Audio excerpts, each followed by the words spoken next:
दोस्तों इस वीडियो में हम सीखेंगे फ्लिक्सबॉक्स की एक और नई प्रॉपर्टी जिसका नाम है अलाइन सेल्फ। अलाइन सेल्फ क्या होता है कि ये पार्टिकुलर एक आइटम पे अप्लाई होता है। जैसा कि आपने पिछले वीडियोस में जितनी भी प्रॉपर्टीज देखी हैं अलाइनमेंट्स की, वो सारी इंटायर आइटम्स पे अप्लाई हो रही थी, यानी ये कंटेनर के अंदर जितने आइटम्स थे सब पे अप्लाई हो रही थी। लेकिन ये जो अलाइन सेल्फ होता है ये अप्लाई होता है सिर्फ एक पार्टिकुलर आइटम पे, जैसा कि इसके नाम से ये लग रहा है अलाइन सेल्फ। तो इसकी भी बहुत सारी प्रॉपर्टीज होती हैं, तो चलिए एक एक करके देखते हैं। तो सबसे पहले हम जो है इसका डिस्प्ले चेंज करते हैं और यहाँ पे लिखते हैं डिस्प्ले फ्लेक्स। और जैसे ही मैं फ्लिक्स करता हूँ ये सारे स्ट्रेच हो जाते हैं। अब जैसे कि मैं लेता हूँ, सपोज मैं फर्स्ट आइटम को लेता हूँ, यहाँ पे लिखता हूँ आइटम 1 और इसके अंदर मैं लगाता हूँ अलाइन सेल्फ और मैं इसको करता हूँ रिफ्रेश। लेकिन देखते हैं यहाँ पे कोई इम्पैक्ट नहीं आया।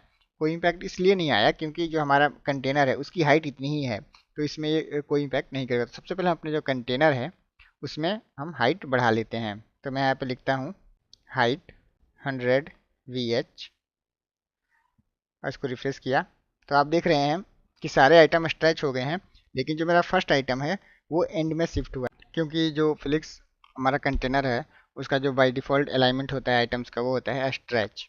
तो हम इसको पहले चेंज करके और इसको कर देते हैं फ्लिक्स स्टार्ट, ताकि हम इसमें जो है बाकी सारी प्रॉपर्टी अप्लाई करके देख सकें। तो मैं यहाँ पर लिखता हूँ अलाइन आइटम्स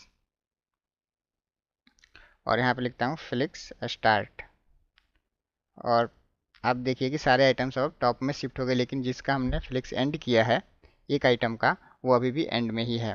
तो हम यहाँ से इसकी जो बाकी प्रॉपर्टीज होंगी उसको सबको देखेंगे।